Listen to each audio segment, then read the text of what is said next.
I never ever thought or planned about becoming 88.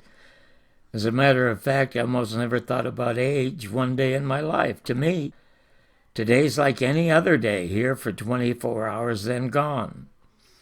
It's true, most people I know my age are dead, and almost half the people I know half my age live as though they appear to be. I was always way too busy trying to live and survive or succeed each day to be counting them. I was trying to live a full life, not a long one. And, of course, counting this far, every day I get questions on what is the secret of living this long.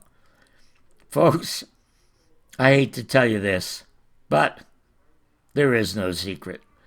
Just a few simple, obvious truths.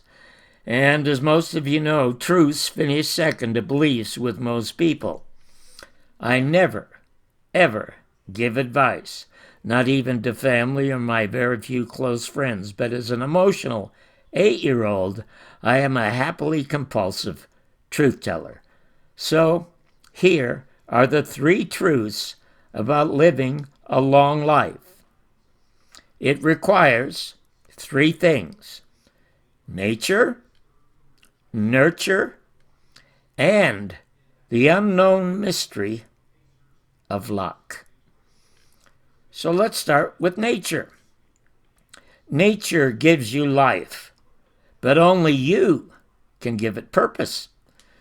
Nature gave us perfect bodies, but imperfect minds. Nature does not give a hoot about your politics or religion or beliefs or anything else, or basically even you. Just the species. Nature is only interested in the 3 F's: fornicating, fighting, and feeding. We were designed to fight and feed to fornicate.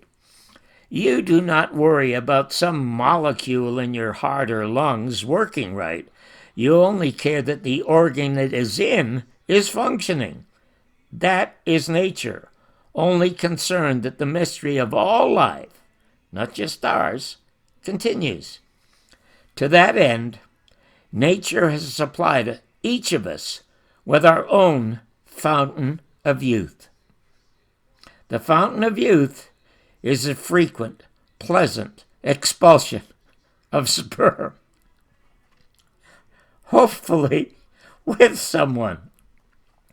And because it's made so pleasurable, the biggest waste in nature is sperm, especially some of it that takes. We see that in many of our politicians and our ex-best friends. Nature gave us perfect bodies. They require eating, mostly to kill to eat, and defecating. Our bodies are designed to get rid of the crap we don't need. It doesn't need. Sadly, our minds are not. We see that also in most politicians and ex-best friends who have minds that believe the crap they choose to retain. Fortunately for me, I got rid of a lot of that when I was 6 years old, which brings me to nurture.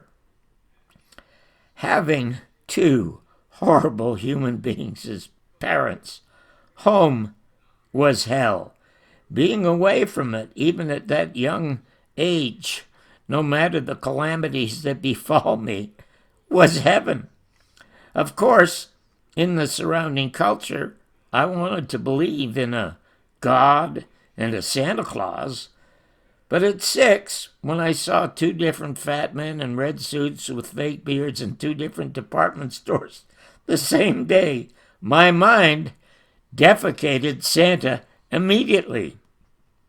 God followed soon thereafter, with thousands and thousands of unanswered prayers about getting me out of this living hell.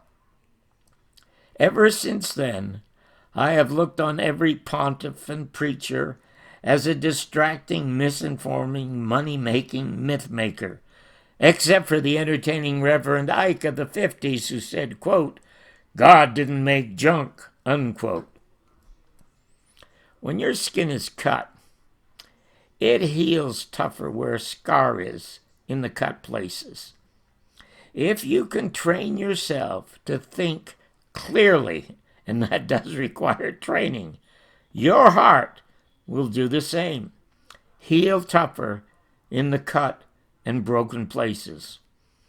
One of the truest things Shakespeare ever said in Hamlet is, quote, "Nothing is either good or bad, but thinking doth make it so," unquote. Like everyone, I've had my heart broken dozens and dozens of times, but never my spirit or my joy at just being alive and far away from hell. So, this brings me to luck. How is it that a kid from a dysfunctional family who never wants to marry or have a kid because of it ends up with the most fabulously supportive wife in the world and a child who is one of the three geniuses and joys I've known? Luck. Deported twice, quit the business and show business and unemployed and unemployable at 46. Then, accidentally, a year later, has the most watched influential show in television history, Real People, on the air. Luck. Or becomes a private writer for 4 years to the most influential performer in America, Frank Sinatra. Or the Boswell to this country's bravest soul, Jim Garrison, and getting to tell his amazing American story of his solved, sabotaged investigation into the murder of John F. Kennedy in 2 films. All in a life totally unplanned. Just lived, just pursued. Luck. Many who've read my book have told me and sent me notes that say it had to be divine intervention. It may well have been. I cannot comprehend the source, and neither can they. No one can, but I do appreciate the results. The scores and scores of times when even I thought all was hopelessly over with, up would pop from nowhere a perfect stranger to bring me luck. Now, since I'm 88 and long past the time when nature needs me or makes me capable of reproducing more of her species, I get questions on then, what keeps me going? Well, folks, I can answer that truthfully also. What keeps me going is rage and laughter. To me, there are countless cruel calamities, especially in my favorite country, to rage about. But luckily, also for me, they are often the same things to laugh at. I started by saying I never ever give advice, and I don't. So, just consider this a suggestion to be really happy and to live a long, fruitful, and productive and happy life. Think less. Daydream more. Then follow that dream. And finally, good luck.